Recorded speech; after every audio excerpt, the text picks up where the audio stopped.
Të gjitha pseudo-arsyet e vaksinimit, për të mbrojtur nga armiku i padukshëm, ishin një akt kriminal i bërë me koshiencë dhe imponim, që synoni në fenomenin e logjikës së përmbysur. Kjo lloj logjike është instrumenti i të gjitha regjimeve totalitare, ku 2+2 e barabartë me 5. Duan të na ndryshojnë mendjen, logjikën, duan të na çmendin mes arsyes për mos arsye, mes logjikës për paralogen, mes të keqes që na ofrojnë për të mirë.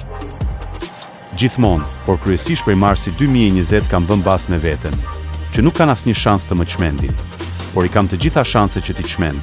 Nëse gjej edhe disa të ngjashëm, mund t'i super çmend dhe nëse gjej shumë të ngjashëm, mund t'i bëjmë që t'u vi fundi. Nëse shoqëria është e mbushur me idiotë që janë lidhur pas një karrigeje dhe janë adhurues të paras, kjo është një histori tjetër dhe është kombëtare, por ka njerëz që nuk i tradhtojnë vlerat dhe parimet e tyre. Parimet nuk në përkëmbin vetveten. Slogani i këtyre afro 5 viteve ka qenë dhe mbetet trefolëshi. Dhunohem, kërcënohem, vaksinohem. Tani shtohet edhe mobilizohem. Me detyrim vaksinohem dhe shteti nuk dënohet. Atëherë nëse me detyrim dikush më dhunon, dhunuesi nuk duhet të dënohet.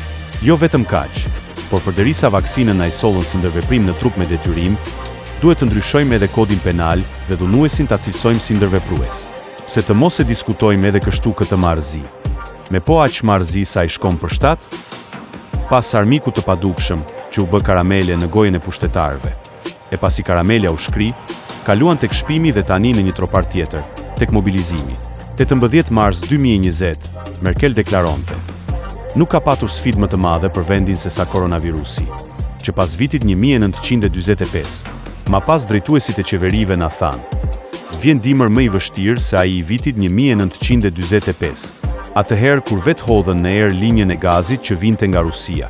Tani na thonë: vjen luftë me Rusinë, më e ashpër se ajo që përfundoi në vitin 1945.